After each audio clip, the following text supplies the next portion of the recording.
ठीक है जी।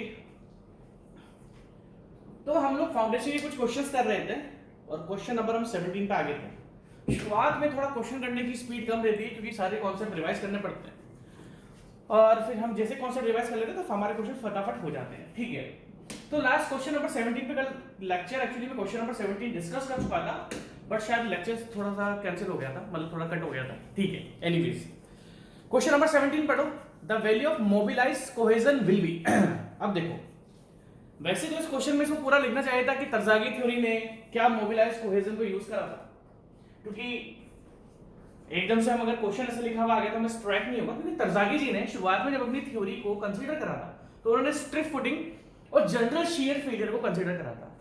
धीरे धीरे करके उन्होंने अपनी थ्योरी में मॉडिफिकेशन करे। तो सबसे पहला मॉडिफिकेशन जो उन्होंने करा था कि यार मैंने तो जनरल शियर फेलियर के लिए कंसीडर करा है, तो उन्होंने बाद में थ्योरी लोकल शियर फेलियर की भी कंसीडर करी। अब जब लोकल शियर फेलियर की उन्होंने थ्योरी कंसीडर करी तो उन्होंने क्या करा, अगर जनरल शियर फेलियर में कोहेजन की वैल्यू c है और एंगल ऑफ इंटरनल फ्रिक्शन 5 है, तो उन्होंने लोकल शियर फेलियर में बोला, देखो मैं आपको बता देता हूं, अगर जनरल शियर फेलियर में आपकी कोहेजन की वैल्यू c है और एंगल ऑफ इंटरनल फ्रिक्शन की वैल्यू 5 है, तो आपको वैसे भी एक चीज पता है कि जनरल शियर फेलियर में एंगल ऑफ इंटरनल फ्रिक्शन ज्यादा होता है। अगर मैं बात करूं तो एंगल ऑफ इंटरनल फ्रिक्शन कितना होता है आपका 36 डिग्री। तो उन्होंने बोला कि अगर जनरल शियर फेलियर सॉइल में तब हो रहा है जब डेंस सैंड है या एंगल ऑफ इंटरनल फ्रिक्शन 36 है, तो लोकल शियर फेलियर में तो लोकल शियर फेलियर में तो एंगल ऑफ इंटरनल फ्रिक्शन भी छोटा होता है। तो उन्होंने बोला कि जनरल शियर फेलियर में मैंने एंगल ऑफ इंटरनल फ्रिक्शन को 5 माना है, और जनरल शियर फेलियर उन सॉइल्स में होता है जिसका angle of internal friction 36 degree होता है। तो जब मैं लोकल शियर फेलियर की बात कर रहा हूं तो मुझे एंगल ऑफ इंटरनल फ्रिक्शन को घटाना पड़ेगा। तो जब जनरल शियर फेलियर में जो उन्होंने angle of internal friction 5 use करा था, क्योंकि लोकल शियर फेलियर तो सॉइल में होता भी तब है जब एंगल ऑफ इंटरनल फ्रिक्शन आपका that means less than 28 degree होता है। ठीक है, तो इन्होंने बोला जब इसमें 5 ऑलरेडी डिग्रीज हो ही रहा है और लोकल शियर फेलियर की बात हो रही है, तो क्यों ना मैं 5 को रिड्यूस कर दूं 2/3 से। तो उन्होंने क्या करा, जब जनरल शियर फेलियर में उन्होंने कोहेजन को c और एंगल ऑफ इंटरनल फ्रिक्शन को 5 माना था, तो लोकल शियर फेलियर तो होता भी तब है जब एंगल ऑफ इंटरनल फ्रिक्शन कम होता है। तो उन्होंने बोला कि भैया मैं एंगल ऑफ इंटरनल फ्रिक्शन को कम मानूंगा। अगर मैंने जनरल शियर फेलियर में एंगल ऑफ इंटरनल फ्रिक्शन 5 माना है तो लोकल शियर फेलियर में मैं 2/3 मानूंगा, और उसी तरीके से उन्होंने कोहेजन को भी 2/3 कर दिया था।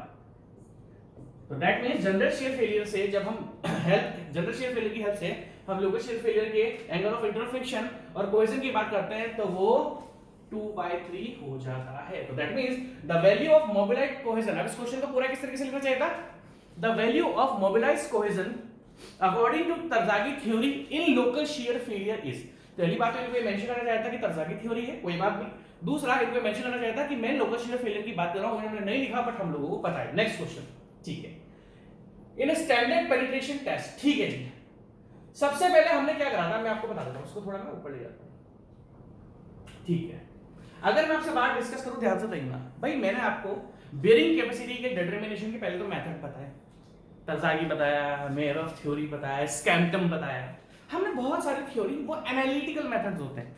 एनालिटिकल मेथड क्या है, थ्योरेटिकल मेथड्स। फिर हमने लास्ट के लेक्चर्स में मैंने आपको 3 मेथड्स पढ़ाए, कौन कौन से, एक तो मैंने आपको पढ़ाया प्लेट लोड टेस्ट, फिर मैंने आपको पढ़ाया स्टैंडर्ड पेनिट्रेशन टेस्ट, फिर स्टैटिक कोन पेनिट्रोमीटर या पेनिट्रेशन टेस्ट। कहने का मतलब क्या है, 3 फील्ड टेस्ट होते हैं। लाइक तरजागी थ्योरी एक एनालिटिकल थ्योरी है जो थ्योरेटिकल है, बट हम एक्सपेरिमेंटली दैट मींस फील्ड पर भी एक्सपेरिमेंट्स करके बियरिंग कैपेसिटी को डिटरमाइन कर सकते हैं। तो जनरली हमने 3 टेस्ट पढ़े, एक हमने पढ़ा प्लेट लोड टेस्ट, सेकंड हमने पढ़ा पेनिट्रेशन टेस्ट, और थर्ड हमने पढ़ा स्टैटिक कोन पेनिट्रेशन टेस्ट। क्वेश्चन देखते हैं किसका है, स्टैंडर्ड पेनिट्रेशन टेस्ट का क्वेश्चन है। एसपीटी क्वेश्चन है, एसपीटी स्टैंडर्ड पेनिट्रेशन टेस्ट। अगर हम लोग स्टैंडर्ड पेनिट्रेशन टेस्ट की बात करें तो उसमें क्या होता है, एक होलो सा एक पाइप होता है जो हम हथौड़ा मारकर, ध्यान से, एक होलो सा पाइप होता है जो हम हथौड़ा मारकर जमीन के अंदर घुसा देते हैं। 65 केजी का हैमर होता है, एक होलो सा पाइप होता है, उस पाइप को हम मारते हैं हथौड़े से। ठीक है, अब मैंने आपसे एक बात बोली थी कि जितने अब देखो ध्यान से, तो अगर मैं आपसे स्टैंडर्ड पेनिट्रेशन टेस्ट के बारे में बात करूं तो जितनी बार आपने हथौड़ा चलाया, भाई क्या होता है, एक होलो पाइप ले लो, उस होलो पाइप को हम जमीन के अंदर घुसाते हैं हथौड़ा मारकर। अब जितनी बार आपने हथौड़ा चलाया, 1 बार 2 बार 3 बार 4 बार, हमें पाइप को कितने अंदर तक लेके आना पड़ता है? 300 mm। दैट मींस वो जो होलो पाइप है उसको हथौड़ा मारकर, हैमर मारकर, 65 kg का हैमर मारकर कितनी बार आपने उस हैमर को छोड़ा? दैट मींस एक बार छोड़ा, दो बार छोड़ा, तीन बार छोड़ा, चार बार छोड़ा। इसको बोलते हैं number of blows. Number of blows. तो कितनी बार आपने एक होलो पाइप है, मैं आपको छोटा से छोटा बता देता हूं। एक होलो पाइप है, उस होलो पाइप को हथौड़े से मारकर, दैट मींस हैमर से मारकर आपको जमीन के अंदर घुसाना पड़ता है। और वो जनरली कितना हमें घुसाना पड़ता है? 300 mm। जैसे ही आपका पाइप 300 mm जमीन के अंदर पेनिट्रेट हो गया तो आपको नंबर ऑफ ब्लोज मिल जाता है। नंबर ऑफ ब्लोज का कितनी बार आपने हथौड़े को छोड़ा? एक बार छोड़ा, दो बार छोड़ा, तीन बार छोड़ा, चार बार छोड़ा। ठीक है, ये तो होगी कहानी। कितनी बार हथौड़ा छोड़ा, कितनी डेप्थ तक पाइप को घुसाया हमने, पेनिट्रेट करा। ठीक है, अब अगर मैं आपसे आगे की बात डिस्कस करूं तो मैंने आपको बताया था in case of fine sand and silt. भाई देखो, आपके पास क्या चीज है? आपने हथौड़ा छोड़ दिया और होलो पाइप 300 mm तक अंदर गया। कितने हथौड़ा, कितनी बार आपको हथौड़ा छोड़ना पड़ा? वो तो नंबर ऑफ ब्लोज एन आ जाता है। वो तो नंबर ऑफ ब्लोज एन आ जाता है। बट मैंने आपको बताया था in case of fine sand and silt आपको इस नंबर ऑफ ब्लोज में करेक्शन लगाने पड़ते हैं। और वो करेक्शन होता है, एक होता है ओवरबर्डन करेक्शन एंड सेकंड होता है आपका डायलेटेंसी करेक्शन। अब ध्यान से देखना, अगर मान लो इन केस, अब देखो मैंने आपसे बताया कि कोई भी सॉइल हो चलेगा, बट अगर आप standard penetration test fine sand में या सिल्ट में कर रहे हो, देखो उसने ऑप्शन में क्या लिखा हुआ है? Fine sand. तो ये जो number of blows, that means आपने हथौड़ा छोड़ा था, कितनी बार छोड़ा? वो तो नंबर ऑफ ब्लोज आ गए। 300 mm घुस गया तो हमने देख लिया कि हाँ यार मैंने 15 बार 10 बार मुझे हथौड़ा छोड़ना पड़ा, तब जाकर वो पाइप 300 mm तक जमीन के अंदर घुसा। ठीक है, अब ध्यान से देखना। बट अगर आप जो standard penetration test fine sand या सिल्ट में करते हो तो होता क्या है? आपको इस नंबर ऑफ ब्लोज में दो करेक्शन लगाने पड़ते हैं। एक होता है ओवरबर्डन प्रेशर और दूसरा होता है डायलेटेंसी करेक्शन। ओवरबर्डन प्रेशर क्या था? आपने छोड़ा तो देखो जैसे जैसे हम सॉइल के नीचे डेप्थ पे जाते आते हैं, अब ओवरबर्डन प्रेशर क्या है? मान लो ये ग्राउंड सरफेस है और मुझे इस जगह पेनिट्रेशन टेस्ट कंडक्ट करना है, तो यहां से लेके यहां तक की जो सॉइल होती है उसका वेट इस वाली सॉइल को क्या कर देता है? कॉम्पैक्ट कर देता है। कहने का मतलब क्या है कि मेरे को ना स्टैंडर्ड पेनिट्रेशन टेस्ट, देखो हम फाउंडेशन के लिए करते हैं, हमें हमेशा, अब आपको एक चीज ध्यान रखनी पड़ेगी, जितने भी टेस्ट होते हैं, चाहे प्लेट लोड टेस्ट है, चाहे स्टैंडर्ड पेनिट्रेशन टेस्ट है या फिर स्टैटिक कॉन पेनिट्रेशन टेस्ट है, हम हमेशा इन टेस्ट को उस डेप्थ पर कंडक्ट करते हैं जहां पर हम अपनी फाउंडेशन रखेंगे। प्लेट लोड टेस्ट में भी हमने यही करा था। ठीक है, तो मान लो ये ग्राउंड सरफेस है, बट मेरा तो फाउंडेशन का लेवल यहां पर है, तो मुझे टेस्ट यहां पर कंडक्ट करना पड़ेगा। बट इन केस अगर फाइन सैंड हुई तो ये आप जो ऊपर की मिट्टी है ना, ये ऊपर की मिट्टी नीचे वाली मिट्टी को क्या करती है? कॉम्पैक्ट कर देती है, जिस कारण ये नंबर ऑफ ब्लोज आपके ज्यादा मिलते हैं। एक्चुअली अगर ये फाइन सैंड नहीं होती तो हम क्या करते हैं? 300 mm सॉइल को, 300 mm तक उस होलो पाइप को पेनिट्रेट करते हैं। बट अगर आपकी फाइन सैंड है और सिल्ट है तो क्या होता है कि ऊपर की जो मिट्टी है, आपका फाउंडेशन लेवल तो ये है, ये ऊपर की मिट्टी यहां पर ओवरबर्डन प्रेशर लगा देती है, जिस कारण क्या होता है? जो पाइप 300 mm घुसता है उसको घुसने में, पेनिट्रेट होने में मेहनत लगती है। That means come number of हथौड़े चलने चाहिए, मतलब 10 बार छोड़ा, 15 बार छोड़ा, बट जबरदस्ती का इस ओवरबर्डन वेट के कारण, इस ओवरबर्डन इफेक्टिव स्ट्रेस के कारण ये मुश्किल होती है इसको पेनिट्रेट होने में। तो हम क्या करते हैं? अगर फाइन सैंड है या सिल्ट है तो हम इस नंबर ऑफ ब्लोज पर करेक्शन लगा देते हैं। एक तो होता है ओवरबर्डन प्रेशर एंड दूसरा होता है आपका डायलेटेंसी करेक्शन। अब ओवरबर्डन प्रेशर क्या है? ओवरबर्डन प्रेशर का मतलब क्या है कि जिस लेवल पर फाउंडेशन आप प्लेस करोगे उसके ऊपर की मिट्टी यहां पर जबरदस्ती का ओवरबर्डन प्रेशर लगाती है, जिस कारण होलो पाइप जमीन के अंदर अच्छे से घुस नहीं पाता और होलो पाइप को पेनिट्रेट करने के लिए ज्यादा मेहनत करनी पड़ती है। ठीक है, सेकंड करेक्शन क्या है? देखो डायलेटेंसी करेक्शन। ये डायलेटेंसी करेक्शन क्या होता है कि इसी मिट्टी में अगर पानी हुआ, वाटर हुआ, तो वाटर क्या प्रेजेंट करेगा? पोर वाटर प्रेशर। पोर वाटर प्रेशर, पानी क्या जनरेट करेगा? पोर water pressure.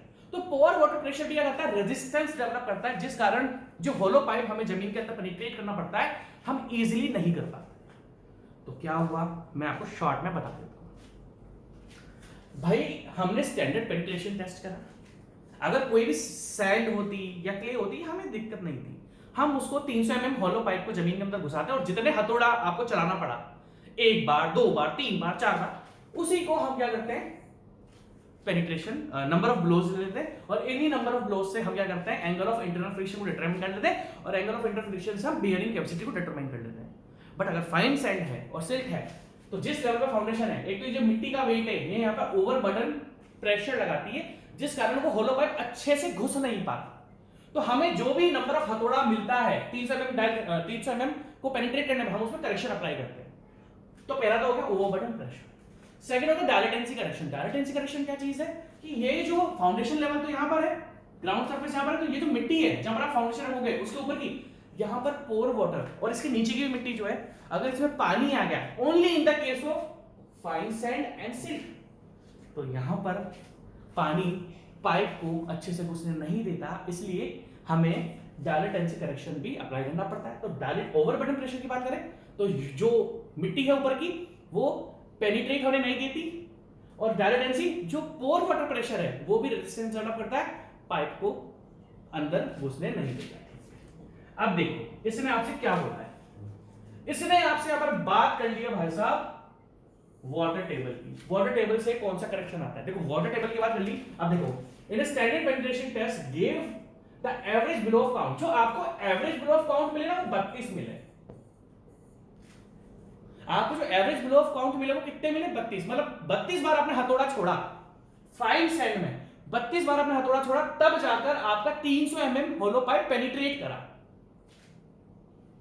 But fine sand है और वहां पर पानी भी प्रेजेंट है, तो क्या प्रेजेंट होगा, पोर वाटर प्रेशर, पोर वाटर प्रेशर।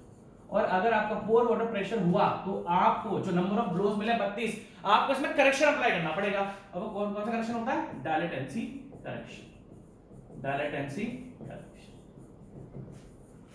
अब हमें जो नंबर ऑफ ब्लोज मिले हैं 32, वो मिले हैं ज्यादा, क्योंकि अगर मेरे को यहां एक चीज बताओ, एक ढीली सी मिट्टी है उस पर मैं एक कील ठोकूंगा तो वो आराम से ठुक जाएगी, मतलब घुस जाएगी उसके अंदर।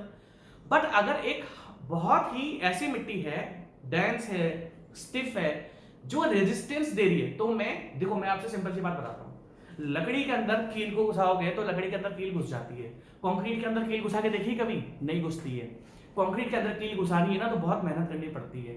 आप समझ रहे हो मेरी बात। या ब्रिक के अंदर भी अगर आप देखो मिट्टी के अंदर कील घुसाओ, लकड़ी के अंदर कील घुसाओ, आराम से घुस जाएगी। बट अगर ब्रिक के अंदर या कंक्रीट के अंदर कील घुसाने की कोशिश करोगे ना तो आसानी से नहीं घुसती, क्योंकि कंक्रीट भी एक रेजिस्टेंस डेवलप करता है। तो कहने का मतलब क्या है, ये जो पोर वाटर प्रेशर है इसने रेजिस्टेंस डेवलप करा, तो दैट मींस आपको 32 बार हथौड़े को छोड़ना पड़ा। अब अगर मैं आपसे कह देखो जो हमें 300 mm को पेनिट्रेट करने के लिए मिला, देखो क्वेश्चन में टाइम लग रहा है, कितना टाइम वेस्ट हो गया मेरा इसमें, ये मैं थोड़ा रिवाइज कर, देखो 13 मिनट वेस्ट हो गए, चलो कोई बात नहीं, कोई बात नहीं। तो हमने क्या करा, एनीवेज कोई बात नहीं। तो नंबर ऑफ ब्लोज आपके 32 मिले और वाटर टेबल के कारण ये आपको मिले ज्यादा, तो हम क्या करेंगे, इस पे हम लोग अप्लाई करेंगे डायलेटेंसी करेक्शन। और सिंपल सा फॉर्मूला मैंने आपको बताया था, क्या होता है, n is equals to 15 plus, अब ये करेक्शन ले लो आप इसका, n d, that means correction of number of blows due to dilatancy plus half n minus कितना था, 15, ठीक है। तो ये डायलेटेंसी करेक्शन आपके सामने अब आपके पास आ गया, ठीक है। नंबर ऑफ ब्लोज कितने मिले थे, 32, बट ये मिले हैं ज्यादा क्योंकि पोर वाटर प्रेशर है उसने रेजिस्टेंस डेवलप कर दिया। तो दैट मींस अगर मुझे एग्जैक्ट नंबर ऑफ ब्लोज चाहिए, कितनी बार आपको हथौड़ा छोड़ना चाहिए था अगर वाटर टेबल प्रेजेंट नहीं होती, तो that means ND equal to, simple सा फॉर्मूला है 15 प्लस हाफ, कितने नंबर ऑफ ब्लोज है, 32 माइनस 15, तो दैट मींस ये आ गया आपका, ठीक है। कितना हो गया, मैं कैलकुलेटर चलो इसका यूज कर, अरे यार इसका यूज नहीं करेंगे। तो आप अभी काम करो, यहां से मैं कैलकुलेटर ले लेता हूं, फिर वेट करो, ठीक है जी। तो 32 माइनस 15 डिवाइडेड बाय 2, 8.5 प्लस 15, तो दैट मींस 8.5 प्लस 15 आ गया आपका 23.5। अब देखो 23.5 आंसर है आपका ये रहा। तो कहने का मतलब क्या है कि अगर वाटर टेबल प्रेजेंट नहीं होती ना, तो जो एग्जैक्ट हथौड़ा आपने छोड़ा, हैमर जो आप छोड़ते, वो आप 23.5 या 24 बार छोड़ते। इसको अप्रोक्स 24 लिख दो, 24 लिखा तो नहीं ना आंसर, ठीक है। हमें 24 बार हथौड़े को छोड़ना पड़ता ताकि जो होलो पाइप है वो 300 में पेनिट्रेट कर देता। But due to water table आपका रेजिस्टेंस डेवलप हुआ और आपको हथौड़े कितने चलाने पड़े, 32 बार। तो ये होते करेक्शंस। नेक्स्ट क्वेश्चन, ठीक है, नेक्स्ट क्वेश्चन पर आते हैं। The type of shear failure, हाँ जी, अब देखो इस क्वेश्चन को, आ गया, अच्छा क्वेश्चन है, इसको ऊपर कर लेते थोड़ा। The type of shear failure that can be expected for a cohesionless soil whose angle of internal friction is less than 29। देखो जी, अगर हम जनरल शियर फेलियर की बात करें तो उसमें angle of internal friction 36 degree से ज्यादा होता है। अगर हम जनरल शियर फेलियर की बात करें तो जनरल शियर फेलियर में angle of internal friction 36 degree से ज्यादा होता है। अगर हम लोकल शियर फेलियर की बात करें, देखो ध्यान से देखना, अगर angle of internal friction 36 degree से ज्यादा है तो आपका सॉइल में कौन सा फेलियर होगा, जनरल शियर फेलियर। अगर एंगल ऑफ इंटरनल फ्रिक्शन आपका 28 डिग्री से कम है, 28 डिग्री से कम है, तो फिर क्या होता है, लोकल शियर फेलियर। अब ध्यान से देखना क्वेश्चन, देखो the type of shear failure that can be expected for a cohesionless soil whose angle of internal friction is 29। देखो अब एंगल ऑफ इंटरनल फ्रिक्शन क्या है, 29। जनरल शियर फेलियर तो तब ही होता है भाई साहब जब एंगल ऑफ इंटरनल फ्रिक्शन 36 है। अब 36 से छोटा क्या होता है, 35 हो गया। 35 भी अगर एंगल ऑफ इंटरनल फ्रिक्शन है ना तो लोकल शियर फेलियर होता है। 35 भी, 35 भी अगर आपका एंगल ऑफ इंटरनल फ्रिक्शन है सॉइल का, शियर स्ट्रेंथ यूनिट में मैंने आपको एंगल ऑफ इंटरनल फ्रिक्शन बहुत अच्छे से बताया था, ठीक है। अगर सॉइल का एंगल ऑफ इंटरनल फ्रिक्शन अगर 35 भी है ना तो भी लोकल शियर फेलियर होगा। तो यहां पर तो 29 है, तो नो डाउट अगर 36 से बड़ा होता अगर 36 से बड़ा होता तो मैं बिना देखे इसको लिख देता क्या, ये भैया जनरल शियर फेलियर है, बट यहां पर ये 29 है तो ये क्या आ जाएगा आपका, लोकल शियर फेलियर। ठीक है, नेक्स्ट क्वेश्चन देखो। The type of shear failure that can be expected for a soil whose relative density, okay okay okay okay, ये 35 डिग्री नहीं आया यहां पे ना, ये डिग्री देखो वो जो लिखा ना। नेक्स्ट क्वेश्चन देखते हैं। The type of shear failure, पहले वाले क्वेश्चन में उसने आपसे एंगल ऑफ इंटरनल फ्रिक्शन में बात करी है। पहले वाले क्वेश्चन में उसने आपसे एंगल ऑफ इंटरनल फ्रिक्शन को कंपेयर कराया कि भाई किसी सॉइल का 29 डिग्री है तो ऑब्वियसली लोकल शियर फेलियर होगा। नेक्स्ट क्वेश्चन, इस वाले क्वेश्चन में भी इसने आपसे जनरल शियर फेलियर और लोकल शियर फेलियर ही पूछा है, बट इसने आपसे रिलेटिव डेंसिटी में पूछ लिया। अब ध्यान से देखना, जनरल शियर फेलियर की रिलेटिव डेंसिटी 70% से ज्यादा होती है, और अगर मैं लोकल शियर फेलियर की रिलेटिव डेंसिटी पूछूं, ये जीएसएल करेगा, जनरल शियर एक्चुअली एफ आएगा, general shear failure, local shear failure, general shear failure, local shear failure, मैंने एल लिख दिया, ठीक है। तो जनरल शियर फेलियर की अगर हम बात करें तो अगर सॉइल के रिलेटिव, देखो सिंपल सी बात है, जनरल शियर फेलियर हमेशा डेंस सॉइल में होता है, डेंस सैंड में होगा या स्टिफ क्ले में होगा, मिट्टी की डेंसिटी ज्यादा होगी। हमने जनरल शियर फेलियर बोला इसको, और मिट्टी बिल्कुल ही लूज है तो पंचिंग शियर फेलियर होगा, और इन केस मिट्टी मीडियम डेंस है तो लोकल शियर फेलियर होगा। तो रिलेटिव डेंसिटी तो भैया डेंसिटी को ही शो करता है। अगर रिलेटिव डेंसिटी आपकी किसी सॉइल की 70% है तो सॉइल के अंदर क्या होता है, जनरल शियर फेलियर। और अगर रिलेटिव डेंसिटी 30% से लेके 70% तक होती है, यहां पर परसेंटेज आएगा 35%। और अगर आपको रिलेटिव डेंसिटी 30% से लेके 70% तक होती है तो सॉइल के अंदर क्या होता है, लोकल शियर फेलियर। तो यहां पर आपका देखो 35% देकर रखा हुआ है रिलेटिव डेंसिटी, तो 35% तो 30-70 के बीच में आएगी, तो आपका सॉइल के अंदर क्या होगा, लोकल शियर फेलियर। सॉइल के अंदर क्या हो रहा है आपका, लोकल शियर फेलियर। देखो जी मैं आपको फिर बताता हूं, आप में से बहुत सारे स्टूडेंट ऐसे होंगे जो बिना लेक्चर पढ़े देख रहे होंगे, आप भूल जाओ, मैं बेवकूफ नहीं हूं। देखो बहुत से एग्जाम्स आते हैं, मैं उन एग्जाम के पीछे क्यों नहीं पढ़ता, क्योंकि अगर मैं एग्जाम के पीछे पढ़ गया ना तो ये चीज मैं पढ़ा नहीं पाऊंगा आपको, है ना। कहने का मतलब ये है कि अगर कोई एग्जाम आया, आप तो मान लो कोई राजस्थान का एग्जाम आ गया, अगर मैं उसी में पढ़ाने में लग गया ना तो फिर ये इतने कॉन्सेप्ट्स पढ़ा के क्वेश्चन सॉल्व नहीं हो पाएंगे हमारे साथ, तो मैं अभी नहीं पढ़ूंगा इन चीज के पीछे, है ना, ठीक है। ठीक है, नेक्स्ट क्वेश्चन।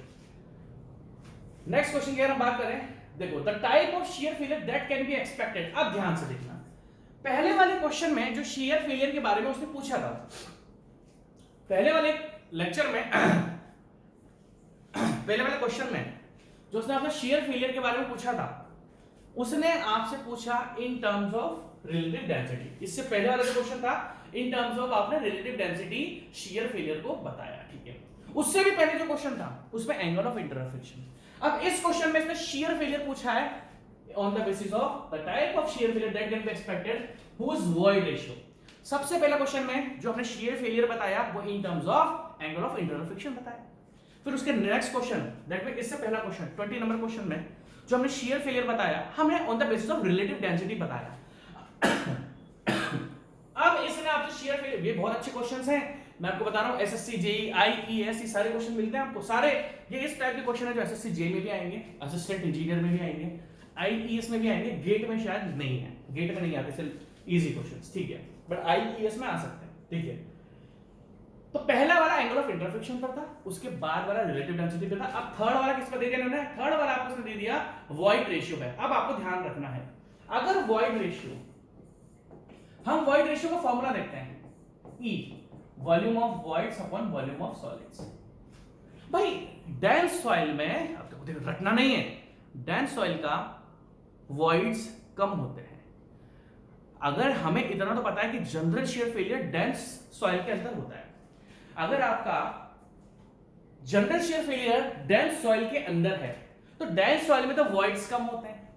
भाई जनरल शेयर फेलियर हमें अच्छी तरीके से पता है डेंस सॉइल के अंदर होता है, और डेंस सॉइल का हमेशा वॉल्यूम ऑफ वॉइड्स हमेशा लेस होता है, रखना नहीं है।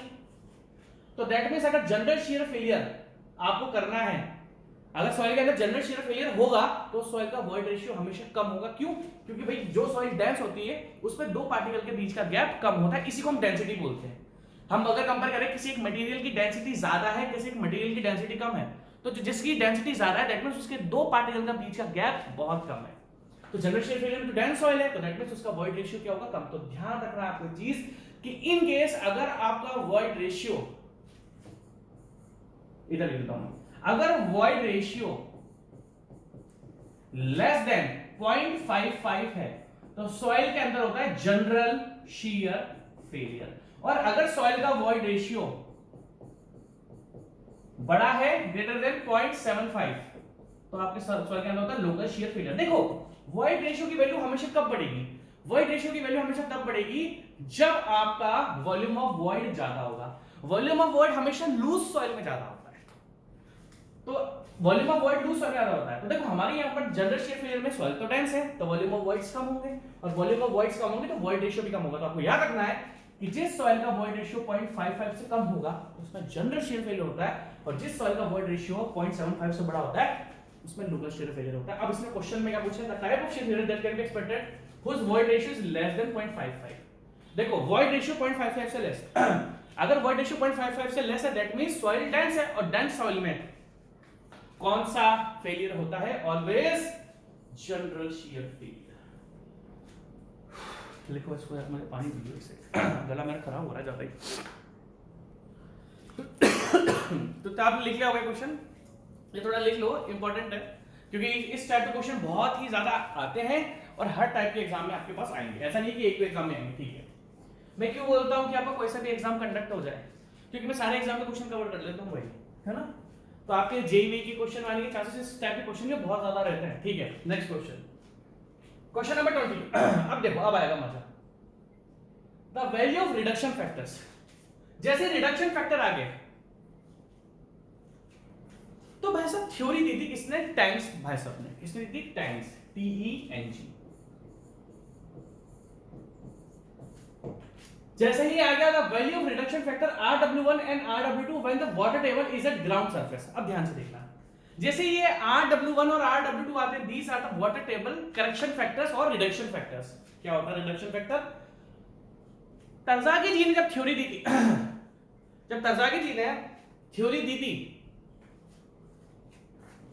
मेरा मोबाइल गिरने वाला है यार, बिल्कुल एज पे पड़ा हुआ है, ठीक है। जब तरजागी जी ने थ्योरी दी थी तो तरजागी जी ने बोला कि मैं वाटर टेबल, तरजागी जी ने जो भी बियरिंग कैपेसिटी की इक्वेशन दी थी उसमें वाटर टेबल का रोल ही नहीं लिया था। उन्होंने बोला था कि मैं तो फाउंडेशन बनाऊंगा तो वाटर टेबल तो बहुत नीचे होगी, बट फिर दूसरे साइंटिस्ट है बोले नहीं तरजागी जी ऐसा नहीं हो सकता, देखो कल को बारिश हुई और फाउंडेशन नीचे एक इम्परमिएबल स्ट्रेटा आ गया तो वाटर टेबल का लेवल बढ़ता जाएगा।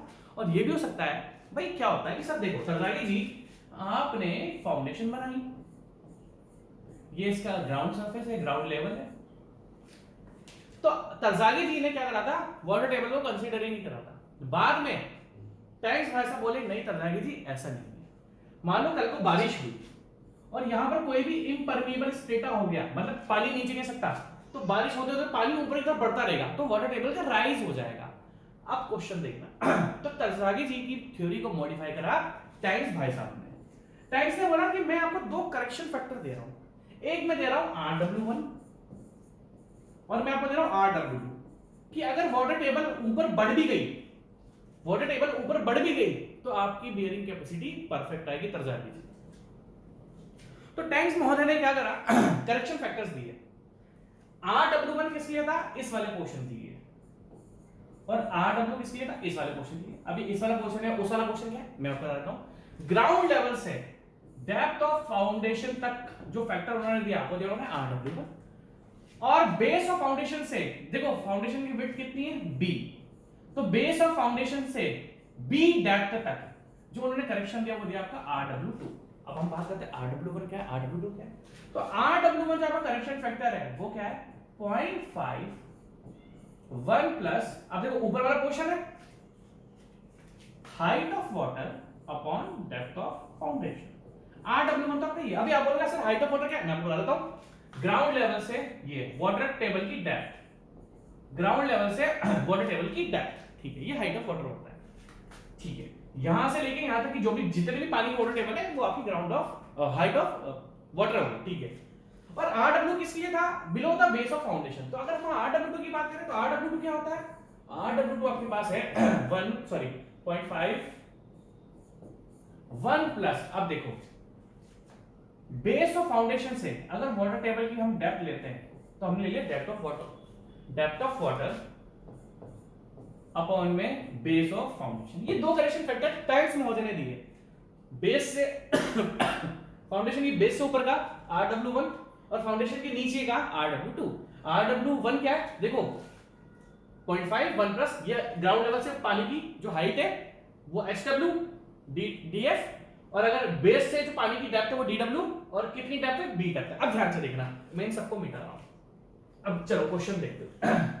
The value of water reduction factors, water table correction factors Rw1 and Rw2 when the water table is eight ground surface. अब ध्यान से देखना, ध्यान से देखना, ये मैंने आपको लेक्चर में बहुत जबरदस्त पढ़ाया था। मैंने आपको ट्रिक बताई थी कि HW को और DW को वाटर टेबल पर खींच कर लेके जाया करो। जैसा कि आपको पता है कि HW की जो मैक्सिमम वैल्यू हो सकती है वो ओनली DF हो सकती है। HW कभी भी DF से बड़ा नहीं होता, और DW कभी भी इस B से डेप्थ ऑफ फुटिंग से बड़ा नहीं होता। जिन्होंने लेक्चर नहीं देखे प्लीज रिक्वेस्ट करो, अपना टाइम वेस्ट मत करो, कुछ और पढ़ो, ये समझ में नहीं आएगा मेरा लेक्चर से, है ना, क्योंकि मेरे को पता है आप में से कुछ लोग डायरेक्ट क्वेश्चन लेने की आदत डालते हो, नहीं होगा ये कॉन्सेप्ट ही आपको याद नहीं आएगा, ठीक है। अब ध्यान से देखना, तो क्या हो गया, ये हाइट ऑफ वाटर है आपकी। अब ध्यान से देखना, पानी की जो वाटर टेबल है, वाटर टेबल जो है वो आपकी ग्राउंड से, दैट मींस इस जगह पर आ चुकी है। अब आपको मैं खटाखट बता देता हूं, जब वाटर टेबल यहां पर होती है ना तो उस केस में HW भी 0 हो जाता है और डेप्थ ऑफ वाटर भी 0 हो जाती है। अब ध्यान से देखना, जब वाटर टेबल यहां पर आ चुकी है तो यहां पर HW भी 0 होता है और DW भी 0 होता है। अब ध्यान से देखना, मैंने आपको 4-5 केस बताए थे, जब वाटर टेबल यहां पर है, जब वाटर टेबल यहां पर है, जब वाटर टेबल यहां पर है, जब वाटर टेबल यहां पर है, जब वाटर टेबल यहां पर है, और जब वाटर टेबल यहां पर है। तो दैट मींस 1 2 3 4 5 6 केसेस बताए थे मैंने आपको टैंक थ्योरी में, और सब में मैंने आपको वाटर रिडक्शन फैक्टर बताया था। अब ध्यान से देखना, टाइम वेस्ट नहीं करूंगा क्योंकि पढ़ा चुका हूं पहले से, ठीक है। तो जब आपका ground water table ground surface पे ग्राउंड लेवल पर है तो in this case HW = 0 and DW = 0। Formula put कर दो, जैसे ही आपने 0 पुट कर दिया ये इक्वेशन 0 बन जाएगी और ये वाली इक्वेशन भी 0 बन जाएगी। तो 0.5 मल्टीप्लाई बाय 1 कितना हो गया 0.5, 0.5 मल्टीप्लाई बाय 1 कितना हो गया 0.5, और Rw1 0.5 मल्टीप्लाई दोनों की वैल्यू भाई साहब 0.5 आ रही है। मैंने आपको उस टाइम बताया था कि रटना मत, इस केस को टैंक थ्योरी को आप रट नहीं पाओगे, समझना पड़ेगा। आप ज्यादा दिन फॉर्मूलाज को रट सकते हो बट हर बार आंसर को नहीं रट सकते आप लोग। तो आपको स्पेशली इस चीज को ध्यान रखना पड़ेगा कि भाई साहब टाइम थ्योरी किस तरीके से यूज होती है। ठीक है, नेक्स्ट क्वेश्चन, मैं टाइम वेस्ट नहीं करूंगा, मैंने लेक्चर में पूरा बताया है, तो दोनों का आंसर है 0.5. नेक्स्ट क्वेश्चन पर आते हैं, the value of reduction factor. अब फटाफट देखेंगे क्वेश्चन को, मैंने आपको रिवर्स करवा दिया। The value of reduction factor Rw1 and Rw2 when the water table is the depth equal to और greater than the width of footing. अब ध्यान से देखना, इन्होंने बोला है, ध्यान से देखो, आपको फटाफट याद आ जाएगा जो मैंने आपको लेक्चर में पढ़ाया था। ये ग्राउंड लेवल है, ये बेस है, और इसी बेस डेप्थ पर हम जाते हैं, ये विड्थ है, सॉरी ये विड्थ ऑफ फाउंडेशन है, इसी विड्थ जितनी डेप्थ पर हम जाते हैं। अब देखो वाटर टेबल कहां पर है, वाटर टेबल है the value of reduction factor Rw1 and Rw2 when water table is at depth equal to और greater than the width of footing. इन्होंने बोला है अब वाटर टेबल यहां तो ग्रेटर है यहां पर या फिर यहां पर है, और लिख देना उसने। अब आपको पता है, अब ध्यान से देखना, तो HW ये हो गया आपका और DW ये हो गया आपका। आपको पता है कि H, अब देखो फटाफट, वाटर टेबल यहां पर है, मैंने आपसे कहा था HW को खींचने की कोशिश करो वाटर टेबल की तरफ, याद आ गया मुझे लगा था HW को खींचने की कोशिश करो, बट HW तो DF से ज्यादा बड़ा हो ही नहीं सकता। आप अगर इस HW को इस वाटर टेबल पर खींचने की भी कोशिश करोगे तो HW की जो मैक्सिमम वैल्यू होती है वो डेप्थ ऑफ फुटिंग ही होती है। अब इस DW को खींचने की कोशिश करो, जब DW को खींचने की कोशिश करोगे तो वो मैक्सिमम कितना होता है B, दैट मींस HW की maximum value depth of foundation ही हो सकती है और DW की मैक्सिमम वैल्यू विड्थ ही हो सकती है। आपको याद आ गई होंगी चीजें, आप बोलोगे हां तो बिल्कुल याद आ गई, ठीक है। तो हम आगे चालू कर रहे हैं इसको, तो दैट मींस ध्यान से देखना, तो फार्मूला देखो फटाफट, Rw1 मैं फटाफट लिखूंगा इसको 0.5 1 plus HW upon depth of footing. अब आपको पता है ये दोनों इक्वल, जैसे ही वाटर टेबल यहां पर है आपने खींचने की कोशिश करी, HW DF बन गया और DW B बन गया, तो ये दोनों इक्वल हो जाएंगे और ये आ जाएगा 1 + 1 2 2 * 0.5 1। इसी केस में अगर Rw2 की बात मैं आपसे करता हूं तो Rw2 यार मैं आपसे बात करता हूं तो Rw2 की केस में भी अब देखो 0.5 1 plus 0.5 1 plus depth of water upon width of foundation.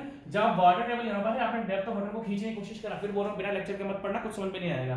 Depth of water को आप खींचने की कोशिश करी तो मैक्सिमम B विड्थ तक ही हो सकता है, तो ये दोनों में इक्वल होंगे, तो 1 + 1 2 2 * 0.5 1, दैट मींस दोनों केस में आपके आंसर 1 आ रहे हैं।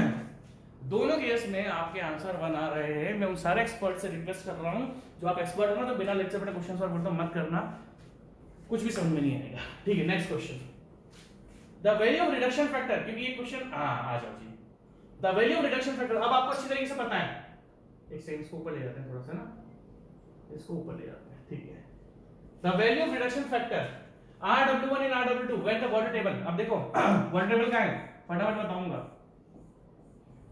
ये आपका ग्राउंड लेवल हो गया। अब आपकी वाटर टेबल है ना इस जगह पर है, यहां पर है वाटर टेबल। अब आपको अच्छी तरीके से पता है कि जब water table at the base of footing, देखो water table is at the base of footing, जब वाटर टेबल आपकी बेस ऑफ फुटिंग पर होती है तो यहां पर देखो, यहां पर HW तो डेप्थ ऑफ फुटिंग के बराबर आ जाएगा, और जब वाटर टेबल यहां होती है तो DW आपका 0 होता है। अब आपको याद आ रहा होगा कि सर अच्छा हुआ आपने हमें बताया, सर अच्छा हुआ आपने हमें बताया, क्योंकि टैंक्स थ्योरी में मैंने आपको टाइम दिया था, क्योंकि मैंने आपको बताया टैंक्स थ्योरी से बहुत सारे क्वेश्चंस आते हैं। ठीक है, तो जब वाटर टेबल बेस पर है, जब वाटर टेबल आपकी बेस पर है तो जो ये HW होता है ना, ये वाला ग्राउंड लेवल से, ये आपका DF इक्वल हो जाएगा और DW तो आपका 0 होता है। तो फटाफट देखते हैं, Rw1 = 0.5 1 plus HW upon DF, and next है आपका Rw2 = 0.5 1 plus depth of water upon width of footing. अब ध्यान से देखना, जब water table base of footing पर है तो DW 0 हो जाएगा, तो ये वैल्यू टर्म 0 होगी, तो ये 0.5 * 1 कितना हो गया 0.5। बट आपको पता है कि जो आपका Rw1 है वहां पर इस जब water table base of the footing पर होती है तो आपका HW DF इक्वल हो जाता है, तो ये दोनों इक्वल हो जाएंगे और ये कट के बना जाएगा 1 + 1 2 2 * 0.5 1। तो Rw1 आ रहा है 1 और Rw2 आ रहा है आपका 0.5, तो Rw1 आ रहा है मेरा 1 एंड Rw2 आ रहा है मेरा 0.5। अच्छा क्वेश्चन है। नेक्स्ट क्वेश्चन, क्योंकि देखो शुरुआत के लेक्चर्स में क्वेश्चन की स्पीड कम चलती है, बट अब सब कुछ रिवाइज रहता है, क्वेश्चन की स्पीड बढ़ाऊंगा। क्वेश्चन नंबर 25, ठीक है, अरे यार ठीक है, क्वेश्चन नंबर 25 देखो, ठीक है, क्वेश्चन नंबर 25 देखो, मैंने आपको प्लेट लोड टेस्ट कराया था मैंने आपको प्लेट लोड टेस्ट करवाया था। प्लेट लोड टेस्ट में मैंने आपको बताया था कि देखो प्लेट का साइज होता है अलग। मैंने क्या करा था आपको प्लेट लोड टेस्ट अच्छी से आपको याद होगा। अब वो पूरा एक्सपेरिमेंट मैं आपको रिवाइज नहीं करा सकता, पूरा मैं आपको एक्सप्लेन करता, मैं आपको छोटा सा रिवाइज करा देता हूं। देखो जी प्लेट का साइज होता है अलग और फाउंडेशन का साइज होता है अलग। अगर मैं आपसे प्लेट की साइज के बारे में बात करूं, प्लेट की साइज क्या थी? 300 mm, 450 mm, 600 mm, 750 mm। भाई प्लेट जो हम लेते हैं 25 mm थिकनेस की, भाई प्लेट जो हम लेते हैं 25 mm थिकनेस की, उसका साइज जो होता है 300 mm, 450 mm, 600 mm, 750 mm। But कल को जो हम फुटिंग बनाएंगे वो तो 1 मीटर की भी हो सकती है। तो प्लेट की जो विड्थ होती है उसके अकॉर्डिंग जो आपको सेटलमेंट ऑफ प्लेट मिलता है। अब सेटलमेंट क्या था हम क्या कर रहे थे, बोरे रखते, हाइड्रोलिक जैक लगाया था और हाइड्रोलिक जैक से हम ऊपर वेट रखते आ रहे थे, बैग ऑफ सैंड रखते आ रहे थे। मैंने पूरा एक्सपेरिमेंट बताया आपको, है ना। हम सैंड या हाइड्रोलिक जैक हमने यूज करा था। तो जैसे हम वेट बढ़ाते आ रहे थे सॉइल का सेटलमेंट होता आ रहा था, और जैसे ही आपका सेटलमेंट 25 mm हो जाता है, क्या हो जाता है 25 mm, क्या हो जाता है 25 mm, तो हम उस वेट को अल्टीमेट लोड ले लेते हैं। ठीक है, ध्यान से देखिए। तो जब width of plate, plate load test का एग्जांपल है, तो विड्थ ऑफ प्लेट, सॉरी ये विड्थ ऑफ प्लेट है, तो हमें सेटलमेंट ऑफ प्लेट मिलता है। बट कल को अगर विड्थ ऑफ फाउंडेशन अलग होगी तो हमें सेटलमेंट क्या मिलेगा, अलग मिलेगा। अब सबसे पहली बात आप देखो कौन सी सॉइल है, तो मैंने आपको width of plate, settlement of plate, width of foundation, क्योंकि देखो प्लेट की विड्थ अलग है तो प्लेट का सेटलमेंट अलग होगा, फाउंडेशन की विड्थ अलग है तो फाउंडेशन का सेटलमेंट अलग होगा। बट हम टेस्ट तो प्लेट लोड टेस्ट करते हैं, तो with the help of settlement of plate load test हम लोग किसी भी साइज की फाउंडेशन का सेटलमेंट निकाल सकते हैं। सबसे पहले मैंने आपको 3 सॉइल के लिए बताया था। एक मैंने आपको बताया था क्ले के लिए, मैंने आपको ध्यान से देख रहा, width of plate, settlement of plate, width of foundation of any size and settlement of foundation of any size के 3 रिलेशनशिप बताए थे। एक मैंने आपको बताया था क्ले के लिए, एक मैंने आपको बताया था सैंड के लिए, और एक मैंने आपको बताया था सिल्ट के लिए। 3 रिलेशनशिप बताए मैंने आपको प्लेट लोड टेस्ट में। सॉइल कौन सी है? सैंड। सॉइल कौन सी है? सैंड। और सैंड का रिलेशनशिप आपको पता होना चाहिए।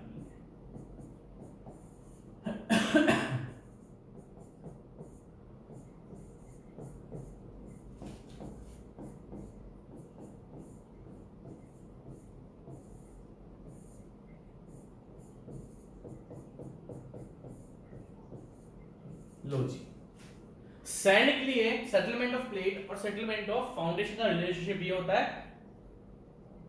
किसके साथ? Width of foundation and width of plate का। ये फॉर्मूला आपको रटना चाहिए क्योंकि ये डायरेक्ट भी आ जाता है। ये फॉर्मूला आपके ऑब्जेक्टिव एग्जाम्स में डायरेक्ट आ जाएगा, ध्यान रखना। ठीक है, अब देखो, अब देखना, अब टेस्ट प्लेट, जैसा कि मैंने बोला जो प्लेट लोड टेस्ट में हम प्लेट यूज करते हैं वो 300 mm, 300 mm का मतलब क्या होता है 30 सेंटीमीटर, या 450 या 600 या 750, 4 साइज का प्लेट यूज करते हैं। ये भी एक ऑब्जेक्टिव क्वेश्चन बन सकता है कि प्लेट लोड टेस्ट में जो आप प्लेट की थिकनेस लेते हो वो कितनी ले सकते हो? 25 mm लेते हो, 25 mm से ज्यादा होनी चाहिए, 25 mm से कम होगी तो प्लेट फेल हो जाएगी। और अगर हम लोग ध्यान से देखते हैं ना प्लीज, ये बहुत कॉन्सेप्चुअल चीज है, मेरे को लोग पता नहीं लोग क्यों सरकारी को आसान समझते हैं। एक एक मुझे तो बाल की खाल निकालनी पड़ती है, इतना माइनर चीजों को याद रखना पड़ता है ना, जो आपने मेरे लेक्चर्स में मैंने बोला वो आपको याद आना चाहिए। ठीक है, तो अब प्लेट क्या है? 30 सेंटीमीटर। ठीक है, कोई दिक्कत नहीं है। और देखो प्लेट का जो विड्थ है, विड्थ ऑफ प्लेट है भाई साहब 30 सेंटीमीटर। ठीक है जी, और प्लेट का जो सेटलमेंट हुआ है वो कितना है? प्लेट का जो सेटलमेंट हुआ है वो कितना है आपका भाई साहब? 12 mm। देखो 1 सेंटीमीटर में और 1 mm में, under a load of 4.5 kilometre in sandy soil. By how much will a footing 2 metre by 2 metre. अब देखो नीचे क्वेश्चन में क्या लिखा है मैं आपको बता देता हूं। टेस्ट प्लेट थी, सेटल प्लेट हुई 12 में, कितना लोड लगा था? 4.5 kilometre in sandy soil. By how much will a footing, अब इन्होंने क्या पूछा कि अगर फुटिंग की size, that means square footing है, 2 मीटर बाय 2 मीटर का बस स्क्वायर ही होता है, स्क्वायर फुटिंग है। उसने आपसे स्क्वायर फुटिंग का सेटलमेंट पूछ लिया कि बताओ स्क्वायर फुटिंग का सेटलमेंट कितना होगा। सिंपल सा फॉर्मूला, ये रहा फॉर्मूला। अब देखो हमें इसको फाइंड करना है, सेटलमेंट ऑफ फाउंडेशन का, ठीक है। अब देखो इस रिलेशनशिप में, अब ध्यान से देखना, मुझे एसएफ फाइंड करना है, सेटलमेंट ऑफ, ध्यान से देखना, settlement of settlement of plate कितना था 12 mm, मैं इसको mm में ही रखा हूं। अब हम सारी वैल्यूज mm में रखेंगे, ठीक है ना। अब ध्यान से देखना, ये ऊपर की वैल्यू तो नीचे की वैल्यू से कैंसिल हो जाएगी। अगर मान लो जैसे विड्थ ऑफ फाउंडेशन 2 मीटर देकर रखा है, तो नीचे भी मुझे मीटर में रखना पड़ेगा। क्यों? क्योंकि तो मीटर से मीटर कैंसिल हो जाएगा, तो यहाँ पर यूनिट कन्वर्जन करने की कोई जरूरत नहीं है, क्योंकि जो ऊपर की यूनिट होगी बस नीचे की यूनिट सेम रखनी है और यूनिट से यूनिट कैंसिल हो जाएगी। तो विड्थ ऑफ फाउंडेशन कितनी? 2 मीटर। ध्यान से देखना, 2 मीटर, मीटर में रख रहा हूं मैं, किस में रख रहा हूं मैं? आपकी मीटर में रख रहा हूं मैं, ध्यान रखना इस चीज को, ठीक है। मल्टीप्लाई बाय भाई फाउंडेशन की जो हमने विड्थ रखी 2 मीटर बाय 2 मीटर देकर रखी हुई है आपकी, ठीक है।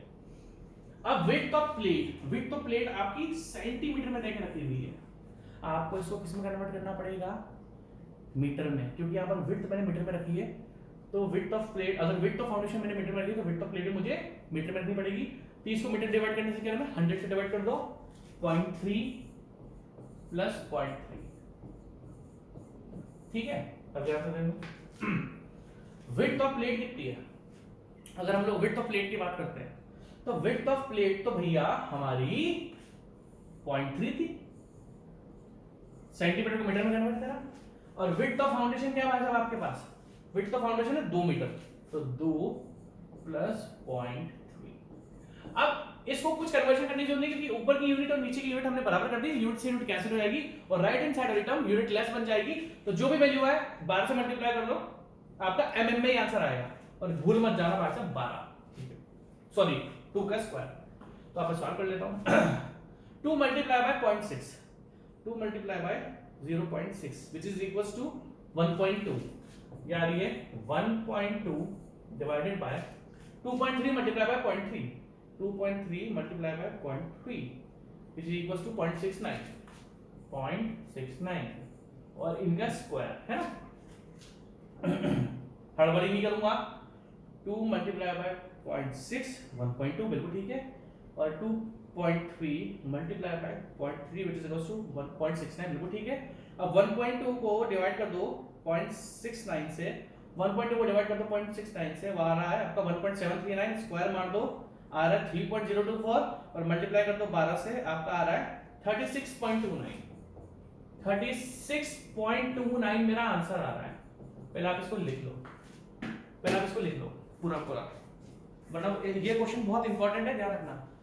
फाउंडेशन के क्वेश्चंस भाई साहब बहुत ही ज्यादा इंपॉर्टेंट होते हैं, हम लोग समझते हैं इजी है, इजी नहीं है। और ये फाउंडेशन खत्म होगी फिर हम अपना ट्रांसपोर्टेशन चालू कर देंगे।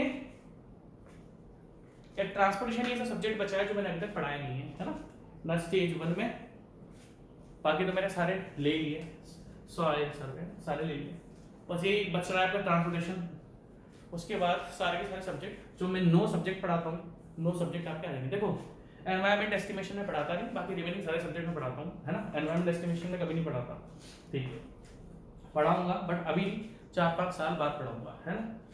अभी मुझे एस्टिमेशन में थोड़ी रिसर्च करनी है, एनवायरमेंटल में भी थोड़ी रिसर्च करनी है, विदाउट रिसर्च में पढ़ाता नहीं, तो अभी 4-5 साल और लगेंगे जब मैं इनको पढ़ाऊंगा, ठीक है। बाकी 9 के 9 सब्जेक्ट तो 9 से 10 सब्जेक्ट तो मैं ही पढ़ा रहा हूँ, ठीक है। आइए बार डिस्कस करते हैं। लिख लिया होगा आपने, तो हमारा आंसर कितना आया था 36.29। तो देख लेते हैं कि ऑप्शन में 36.29 आपका आंसर देके रखा हुआ है, नहीं भी देखे रखा हुआ तो खुद सॉल्व करना, मैंने आपको कॉन्सेप्ट बता दिया। 36.29 ये लो जी, आंसर आ गया हमारे पास 36.29 mm। समझ में आ गई बात, समझ में आ गई बात, ठीक है। अब ध्यान से देखना क्वेश्चन नंबर 26, अच्छा क्वेश्चन है। क्वेश्चन नंबर 26 क्या बोल रहा है? तरजागी की थ्योरी याद आ जाएगी मेरे को। Deformation of soil under strip footing, Terzaghi की आपको पता है assumptions में क्या था कि स्ट्रिप फुटिंग का एक डायमेंशन बहुत बड़ा होता है। भाई स्ट्रिप फुटिंग क्या होती है? याद रखना 2 टाइप की फुटिंग होती है, एक होती है स्ट्रिप और एक होती है स्ट्रैप। अब याद आ रहा है क्यों मैंने डिफरेंट टाइप्स ऑफ फुटिंग्स पढ़ाई थी आपको, याद आ रहा होगा। एक मैंने पढ़ाई थी स्ट्रिप, एक मैंने पढ़ाई थी स्ट्रैप, ठीक है। अगर हम स्ट्रिप की बात करें तो स्ट्रिप फुटिंग की लेंथ बहुत ज्यादा, पूरी दीवार के नीचे होती है स्ट्रिप फुटिंग। तो स्ट्रिप फुटिंग को 2 डायमेंशनल कंसीडर कराया जाता है, स्ट्रिप फुटिंग को 2 डायमेंशनल कंसीडर कराया जाता है क्योंकि उसकी लेंथ बहुत ज्यादा होती है। बट वहीं पर अगर हम सर्कुलर और स्क्वायर फुटिंग की बात करें तो उसके तो तीनों डायमेंशन बड़े होते हैं। अगर हम बात करें स्ट्रिप फुटिंग की तो उसकी एक डायमेंशन बड़ी होती है और दो डायमेंशन बहुत छोटी होती है, तो हम स्ट्रिप फुटिंग को 2 डायमेंशन कंसीडर करते हैं। बट अगर मैं स्क्वायर फुटिंग की बात करूं तो उसका तीनों डायमेंशन बराबर होते हैं, तो याद रखना चाहे सर्कुलर फुटिंग हो चाहे स्क्वायर फुटिंग हो, ये 3 डायमेंशनल कंसीडर होती है। तो ये क्वेश्चन भी अच्छा है। Strip footing is considered as 2 dimensional structure, 2 dimensional member, where as circular और स्क्वायर फुटिंग जिसकी तीनों डायमेंशन अच्छी खासी होती है, इसको हम मानते हैं 3 डायमेंशनल। ठीक है, अब क्वेश्चन आएगा main difference between Terzaghi theory and Meyerhof theory. अब ध्यान से देखो, मेयर ऑफ थ्योरी मैंने आपको पढ़ाई है, मेयर ऑफ थ्योरी मैंने आपको पढ़ाई, बट मेयर ऑफ थ्योरी में हमने जितना पढ़ा है, हमने क्या कंसीडर करा था मेयर ऑफ थ्योरी में? Depth factor, shape factor and inclination factor. हमने मेयर ऑफ थ्योरी में डेप्थ फैक्टर हमने पढ़ा किस तरीके से उन्होंने डेप्थ फैक्टर को कंसीडर करा है ना, शेप फैक्टर को कंसीडर करा, इंक्लिनेशन फैक्टर को कंसीडर करा, और उन्होंने अपनी एक नई इक्वेशन बनाई, हमने डिस्कस करा था। बट आपको चीज ध्यान से देखनी पड़ेगी कि मेयर ऑफ थ्योरी को मुझे आपको अभी 10-15 मिनट और पढ़ाना पड़ेगा, क्योंकि ये जो क्वेश्चंस है ना जो मुझे मिले, अब देखो 2 टाइप की चीज होती है। मैंने आपको मेयर ऑफ थ्योरी पढ़ा दी, मैं चाहता तो इन क्वेश्चंस को नहीं डालता, है ना, मैं जो आपसे चाहता तो ये क्वेश्चन आपको नहीं डालता, बट मेयर ऑफ थ्योरी में आपके और एक्स्ट्रा क्वेश्चंस बने, that means we need to study Meyerhof theory, हमें और पढ़ना पड़ेगा मेयर ऑफ थ्योरी को, तो ये क्वेश्चन अभी आप कर नहीं पाओगे। और ये कंटेंट जो मेयर ऑफ के क्वेश्चंस है ना, ये क्वेश्चन आपके आईईएस की जो बुक्स पढ़ते हो उसमें भी देख नहीं रखा हुआ है, अब इस क्वेश्चन को पढ़ लो according to Meyerhof the foundation depth. Meyerhof के बारे में only depth factor, shape factor, तो हमें हल्का सा और पढ़ना पड़ेगा। मैं चाहता था क्वेश्चन गायब कर देता, बट नहीं, मैं धोखा नहीं करूंगा। हाँ, मेयर ऑफ में हमने इस क्वेश्चन को डिस्कस नहीं करा, तो अभी मैं मेयर ऑफ थोड़ी आपको थोड़ी देर पढ़ाऊंगा। ठीक है, नेक्स्ट क्वेश्चन देखो, मेयर ऑफ के सारे मेयर ऑफ के हैं, अभी मेयर ऑफ को, हाँ अब ध्यान से देखना ये क्वेश्चन। चलो मेयर ऑफ मैं आपको अच्छे से पढ़ाऊंगा ना, मेयर ऑफ मुझे अभी 5 मिनट और तो पढ़ाना पड़ेगा, तो मेयर ऑफ को मैं क्वेश्चन छोड़ रहा हूँ। ठीक है, अच्छा अब आएगा क्वेश्चन नंबर 31। अच्छा क्वेश्चन है ना, क्योंकि इस मेयर ऑफ का कंटेंट मुझे निकालना पड़ेगा। मेयर ऑफ का कंटेंट किसी किताब में है ही नहीं, ये जो क्वेश्चंस मेयर ऑफ के हैं ना, इसका कंटेंट किसी किताब में है ही नहीं, तो मुझे इसकी अलग रिसर्च करनी पड़ेगी। क्वेश्चन मिले तो मैं कराऊंगा, ऐसा तो है नहीं कि क्वेश्चन नहीं कराऊंगा मैं आपको। ठीक है, आप आईएएस की बुक भी देखोगे तो जो मेयर ऑफ के कॉन्सेप्ट है ना, ये वाले ये क्वेश्चन नंबर 29 देखो, ये आपको आईएएस की बुक से भी नहीं मिलने वाला, जो आप आईएएस की बुक पढ़ते हो, ये कंटेंट आईएएस की बुक्स में भी नहीं है, इसलिए मुझसे भी मिस हो गया, क्योंकि उस बुक को मैं भी फॉलो करता हूँ, ऐसा नहीं है। ठीक है, तो ये कंटेंट का निकालना पड़ेगा कहीं और से, रिसर्च मारनी पड़ेगी इस मेयर ऑफ थ्योरी की। ठीक है, अच्छा स्कैमटम, ठीक है, बट स्कैमटम मैंने आपको जबरदस्त पढ़ाई है, हमारा ओनली हल्का सा मेयर ऑफ थ्योरी मिस हुआ है। ठीक है, उसको हम बाद में डिस्कस करेंगे। स्कैमटम थ्योरी, स्कैमटम ने पहली बात तो कोहेसिव सॉइल के लिए अपनी बियरिंग कैपेसिटी की इक्वेशन थी। अगर मैं आपसे स्कैमटम थ्योरी की बात करूं, आप ध्यान से देख लेना, अगर मैं आपसे स्कैमटम थ्योरी की बात करूं तो स्कैमटम ने क्या कहा था, ओनली फॉर कोहेसिव सॉइल की नेट अल्टीमेट बियरिंग कैपेसिटी का फॉर्मूला दिया था क्या, Cu मल्टीप्लाई बाय स्कैमटम थ्योरी के according net ultimate bearing capacity का जो आपका फॉर्मूला है वो है Cu मल्टीप्लाई बाय Nc। अब यहां पर Nc जो है ना, ये तरज़ागी बियरिंग कैपेसिटी फैक्टर नहीं है। जब स्कैमटम अपनी थ्योरी लेकर आया तो उसने इस Nc को मॉडिफाई करा, एक्चुअली चुराया तो तरज़ागी जी का था Nc, बट उन्होंने बोला कि मैं इसको अलग तरीके से डिफाइन करूंगा, तो उसने बोला Nc इज, इसने शाना ने क्या करा, Skempton bearing capacity factor, Skempton नाम चेंज कर दिया, bearing capacity factor, Skempton bearing capacity factor. ठीक है जी, अब ये जो स्कैमटम बियरिंग, देखो Skempton found that for a cohesive soil, पहली बात जो स्कैमटम थ्योरी होती वो ओनली कोहेसिव सॉइल के लिए ही यूज होती थी, उसने और किसी सॉइल के लिए डिस्कस नहीं करा। ठीक है, तो स्कैमटम ने क्या बोला,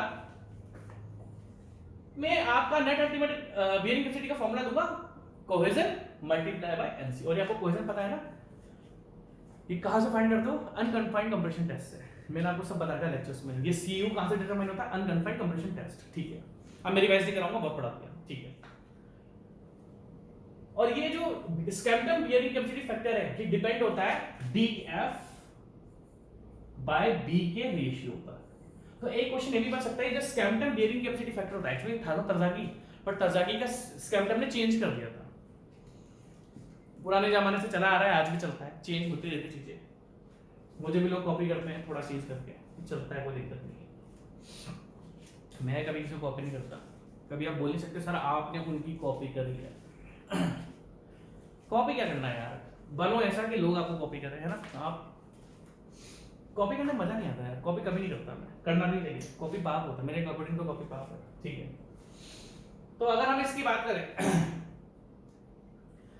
तो जो स्कैम्पटन का बियरिंग कैपेसिटी फैक्टर था, जो कि इन्होंने तरजागी जी से लिया था, उन्होंने बोला मैं इसको अलग से डिफाइन करूंगा, and that Skempton bearing capacity factor depends on the ratio of depth of foundation to width. अब जैसे जैसे ये df by v का रेशियो बढ़ता जाता है, पहले ये 0 होता है, फिर इसकी वैल्यू 2.5 तक पहुंचती है, फिर ये 2.5 से ज्यादा होता है।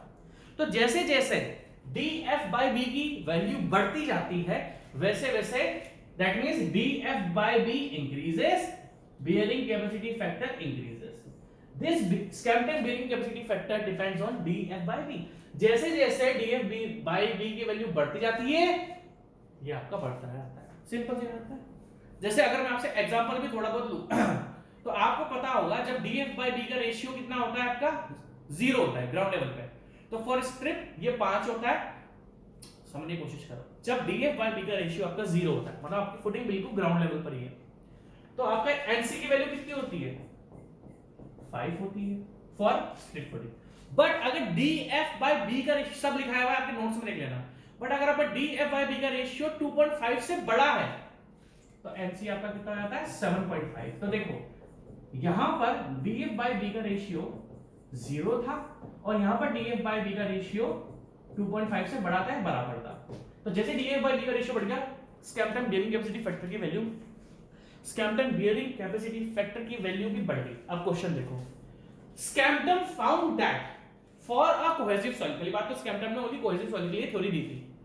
The bearing capacity factor nc in Terzaghi equation, nc की वैल्यू पूछी इसने, decreases with the depth, increases with the depth. भैया सिंपल बात है, जैसे जैसे डेप्थ इंक्रीज होती आती है, देखो ना nc जब आपका 2.5 से बड़ा था तो स्ट्रिप फाउंडेशन के लिए आपका nc कितना था 7.5, और जब df by b का रेशियो 0 था तो कितना था। तो जैसे डेप्थ का रेशियो बढ़ा, बियरिंग कैपेसिटी फैक्टर भी बढ़ गया, और बियरिंग कैपेसिटी फैक्टर बढ़ेगा तो नेट अल्टीमेट बियरिंग कैपेसिटी भी बढ़ेगी, डायरेक्ट प्रोपोर्शनल है।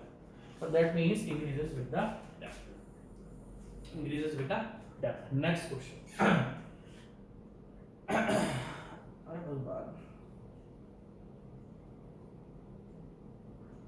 ठीक है, अब ध्यान से देखना question number 32। The minimum value of NC, अब देखो ध्यान से, the minimum value of NC suggested by Skempton. अब आपको एक चीज बहुत ही ध्यान से देखनी पड़ेगी, अगर आपने नहीं देखा तो आपको दिक्कत हो जाएगी। एनसी को दो लोगों ने डील करा, एक एनसी को डील करा भाई साहब तरजागी जी ने, और इस एनसी के पीछे पड़े एक कौन भाई साहब हमारे स्कैम्पटन। इस एनसी के पीछे दो लोग जबरदस्त तरीके से पड़े। अब मैं बात करता हूं for cohesive soil, cohesive soil. अगर मैं आपसे बात करूं कोहेसिव सॉइल के लिए तरजागी जी ने जो थ्योरी दी थी उसमें एनसी की वैल्यू कितनी होती है, आप बोलोगे सर 5.7। और याद रखना स्कैम्पटन ने कोहेसिव सॉइल के लिए एनसी की जो मिनिमम वैल्यू दी है वो कितनी दी है 5.14। ये बहुत ही जबरदस्त क्वेश्चन है भाई साहब, लिख लो इसको। अगर आपने इस चीज को नहीं लिखा ना तो आप ही घाटे में आने वाले हो। ठीक है, समझ में आ गई आपकी बात? कहने का मतलब क्या है कि इस एनसी के पीछे बियरिंग कैपेसिटी फैक्टर के पीछे दो लोग पड़े, एक तो पड़े तरजागी जी। तरजागी जी ने भी इस एनसी की वैल्यू फॉर कोहेसिव सॉइल, मैं आपको डेरिवेशन करके दिखाया था पूरा का पूरा ये 5.7। स्कैम्पटन ने भी एनसी की value the for cohesive soil, minimum value कितनी आपकी 5.14। इसको 10 स्टार टिक कर लो। ये क्वेश्चन बहुत कंफ्यूजन वाला, लिख लो इस क्वेश्चन को, ये बहुत कंफ्यूजन वाला क्वेश्चन है। ये आपको कहीं पर भी सॉल्यूशन मिलेंगे नहीं तरीके से, डायरेक्ट आंसर मिलता है आपको। अब देखना, the minimum value of NC suggested by Skempton. अब स्कैमटम की बात है तो 5.14, और यहीं पर अगर तरजागी लिखा होता तो 5.7। ठीक है भाई, 2 मिनट ब्रेक दोगे? आने दिन तो खांसी आ रही है, तो ब्रेक भाई। क्वेश्चन में टाइम लगता है यार। इस लेक्चर में हमारे उसने क्या नाम है उसका, पेनिट्रेशन टेस्ट में थोड़ा टाइम लगा दिया, 10-15 मिनट हमारे वेस्ट हो गए उसमें ना। क्या करें, थोड़ा समझाना पड़ता है यार, बिना समझाए अगर कराऊंगा तो आपको क्वेश्चन बिल्कुल समझ में नहीं आएगा। कुछ कुछ क्वेश्चन में 10-15 मिनट देने पड़ते हैं, ठीक है ऑब्जेक्टिव, बट क्या करें, सारी कहानी रिवाइज करानी पड़ती है। नेक्स्ट क्वेश्चन, अकॉर्डिंग टू ठीक है, ये तो वही क्वेश्चन आपका आ गया स्कैमटम वाला, ठीक है, इसको छोड़ो। हाँ चलो इसको बता देते हैं, ठीक है। आपको एक चीज हमेशा ध्यान रखनी पड़ेगी, क्या ये वही है स्कैमटम का है, एनसी के बेस पे, छोड़ो ये वाला क्वेश्चन तो इजी है। 34 देखते हैं, मैंने आपको बता रखा पूरा का पूरा। अकॉर्डिंग टू स्कैमटम, ये क्वेश्चन अच्छा है, वो साइज के ऊपर ही था। NC reaches the maximum value, अब आपको ध्यान से देखनी पड़ेगी, इसका ध्यान से देखो। स्कैमटम ने जो अपना स्कैमटम बियरिंग कैपेसिटी फैक्टर बताया था, स्कैमटम ने जो हमारा स्कैमटम बियरिंग कैपेसिटी बताया था, वो डिपेंड होता है डीएफ बाय बी के रेशियो पे। अगर हम बात करें, मान लो डीएफ बाय बी का रेशियो अगर आपका 0 है, तो स्कैमटम कितना आ गया आपका 5 फॉर स्ट्रिप पुटिंग, और 6 आ गई फॉर स्क्वायर सर्कुलर, इन सब की वैल्यूज आ गई आपके सामने, ठीक है। अगर मैं आपसे बात करूं, अगर ये डीएफ बाय बी का रेशियो जब 2.5 से बड़ा होता है या इक्वल होता है, तो एनसी की वैल्यू हमें मैक्सिमम मिलती है। तो हमें एनसी की वैल्यू क्या मिलती है, मैक्सिमम मिलती है, इससे ज्यादा मैक्सिमम वैल्यू एनसी की नहीं होती है। तब क्वेश्चन देखना, according to Skempton NC reaches the maximum value with the ratio of D by F. अब ध्यान से देखना, एनसी की वैल्यू हमारी मैक्सिमम कब होती है, जब, जैसे अगर हम बात करें कितनी हो गई, 7.5 हो गई, आपकी एनसी की वैल्यू 9 हो गई, ठीक है। ये एनसी की value, that means Skempton bearing capacity factor की वैल्यू हमें मैक्सिमम तब मिलती है जब आपका डी बाय एफ का रेशियो या तो 2.5 से बड़ा हो या इक्वल हो।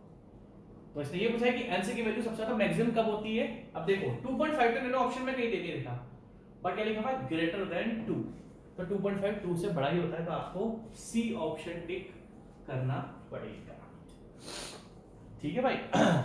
समझ में आ रही है बात? बोलोगे हाँ सर समझ में आ रही है, बिल्कुल बात कैसे बात समझ में नहीं आएगी आपको, ठीक है। तो जब डी बाय एफ का रेशियो 2.5 से बड़ा होता है या इक्वल होता है, तो हमें मैक्सिमम स्कैमटन बियरिंग कैपेसिटी फैक्टर की वैल्यू मिलती है, जो कि स्ट्रिप फुटिंग के लिए होता है 7.5, और आपका square circular raft matte foundation के लिए कितना होता है आपका 9 वैल्यू आपकी होती है, ठीक है। Next question, in which of the following zones logarithmic, in which of the following zone is a logarithmic spiral shape. अब फटाफट बताऊंगा, आपको बता देता हूं। तरजागी की थ्योरी पता है ना, तरजागी जी ने only below the base of footing consider करा था। तो फटाफट आपको बता देता हूं, मैंने लेक्चर में बताया हुआ है भाई। जो शियर जोन के फेलियर होते हैं वो 3 जोन बनते हैं। सबसे पहला बनता है आपका जोन 1, जो कि एंगल ऑफ इंटरसेक्शन 5 5 पे होता है। सेकंड बनता है ये कर्व, है ना, और थर्ड बनता है आपका पैसिव, है ना। तो ये सारे मैंने आपको बताए थे। अब ये जो शेप होती है ना, ये वाली शेप जोन 2, ये शेप कौन सी होती है, लॉगरिथमिक स्पाइरल शेप। तो उन्होंने ये पूछा है, in which of the following zones a logarithmic spiral shape of failure surface assumed. तो ये जो शेप होता है, ये जो सेक्शन होता है हमारा सेक्शन नंबर जोन 2, जोन 2 का नाम क्या था, रेडियल शियर। तरजागी की पूरी थ्योरी मैंने आपको एक्सप्लेन करी है, उस पूरी थ्योरी में ये मैंने आपसे डिस्कस करा था, ठीक है। क्वेश्चन में टाइम लगता है, बट क्या करेंगे ना, हम नेक्स्ट करेंगे नेक्स्ट लेक्चर में इनको तरीके से।